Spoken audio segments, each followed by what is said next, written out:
पांडुरंगपुरम नामक गांव में पर्वतम्मा नाम की एक बूढ़ी औरत अपने 25 वर्षीय बेटे रवि के साथ रहती थी। रवि पढ़ रहा था और नौकरी पाने की कोशिश कर रहा था। पति के देहांत के बाद घर और किराने की दुकान की जिम्मेदारी पर्वतम्मा पर थी।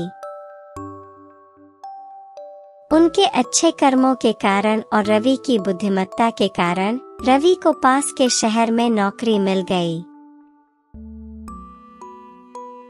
पर्वतम्मा बहुत खुश थी। इस दौरान उसने अनीता नाम की एक अमीर लड़की को देखा और उसके बेटे से शादी कर दी। लेकिन उनकी ये खुशी ज्यादा देर तक नहीं टिक पाई। अनीता को फैशन का ज्यादा शौक है। अमीर होने का अभिमान भी बहुत है।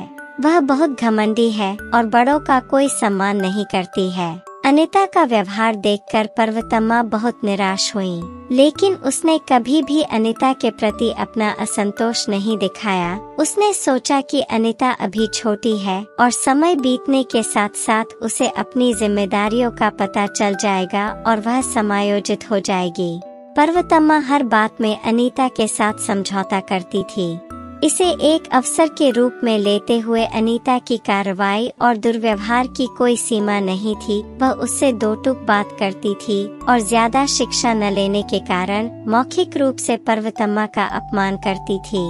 दुर्भाग्य से रवि कार्यालय में बहुत अधिक काम के दबाव में है और उसे इस बारे में ज्यादा जानकारी नहीं है कि घर पर क्या चल रहा है। इस वजह से अनीता को और अधिक आजादी मिल गई थी।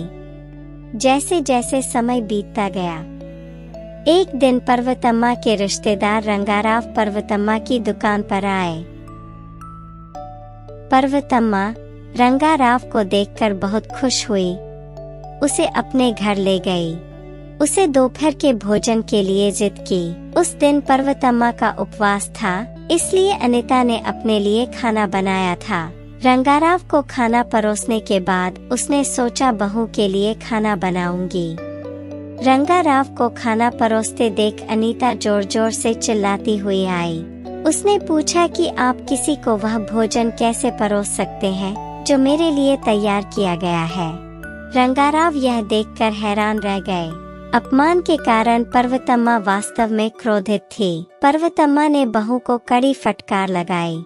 इससे कोई फर्क नहीं पड़ता कि हम अपने घर में कैसे हैं, लेकिन जब कोई घर आता है तो हम अपने मुंह पर नियंत्रण कैसे नहीं रख सकते। अनीता अलग होने के लिए सही समय की तलाश में थी। उसको लगा कि यह एक अच्छा मौका है। जब उसका पति रवि घर आया तो उसने सारी बात बताई और कहा कि इन सब बातों के बाद उसने फैसला कर लिया कि मैं अब इस घर में नहीं रहने वाली। अपने मातृ स्वभाव के बारे में जानकर रवि ने सोचा कि इस मुद्दे का कोई मजबूत कारण होगा, लेकिन अनीता अब उसकी कोई भी बात नहीं सुनेगी। तो जैसा कि फिलहाल सहमति है, ठीक है, जैसा आप चाहें वैसा करें, लेकिन अगले सप्ताह से मेरी 45 दिनों की ट्रेनिंग है। उन्होंने कहा कि हम बाद में सोचेंगे और निर्णय लेंगे।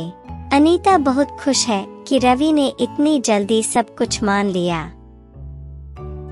अगली सुबह रवि ने माँ और अनीता से कहा कि सावधान रहना, मैं ट्रेनिंग के लिए जा रहा हूँ, वापस आने में 45 दिन लगेंगे।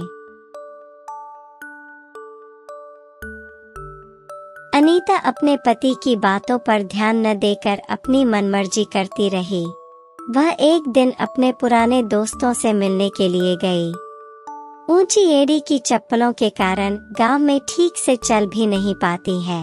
तभी अचानक एक ऑटो तेजी से गुजरा और वह खुद को संभाल नहीं पाई और गिर गई। गिरते ही उसका सिर बगल में एक चट्टान से टकराया और उसका काफी खून बह गया। आसपास के लोग आए और उसे अस्पताल में भर्ती कराया। यह जानकर पर्वतम्मा की आंखों में आंसू आ गए। डॉक्टर ने कहा कि तुम्हारी बहू की जिंदगी तो ठीक है, लेकिन सिर में गंभीर चोट लगने के कारण इलाज में काफी खर्च आएगा। पर्वतम्मा ने कहा कि चाहे जो भी कीमत चुकानी पड़े, अगर उनकी बहू सुरक्षित घर लौट आए तो यह काफी है। कोई दूसरा रास्ता न होने पर उसने अपनी किराने की दुकान बेच दी। 10 दिन बाद अनीता को घर भेज दिया गया। पर्वतम्मा घर आने के बाद बहू का ख्याल रखती थी, उसकी हर तरह से सेवा करती थी और समय पर दवाइयाँ देती थी। जब अनीता ठीक हुई तो उसे पता चला कि पर्वतम्मा ने उसके लिए क्या किया। चाहे उसने उसकी सास को कितने ही तरीकों से चोट पहुंचाई हो, चाहे उसने कितना भी अशिष्ट व्यवहार किया हो, जब उसने अपनी सास को देखा जो उसके साथ वैसा ही व्यवहार करती थी, तो उसकी आंखों से आंसू बह निकले। सासू माँ, मैंने तुम्हें बहुत दुख पहुंचाया है, फिर भी तुमने इतने प्रेम से मेरी सेवा की है। मैं तुम्हें फिर कभी दुख नहीं दूंगी, मुझे माफ कर दो, अनीता ने कहा। पर्वतम्मा मन ही मन खुश थी कि उसकी बहू इतनी जल्दी बदल गई है।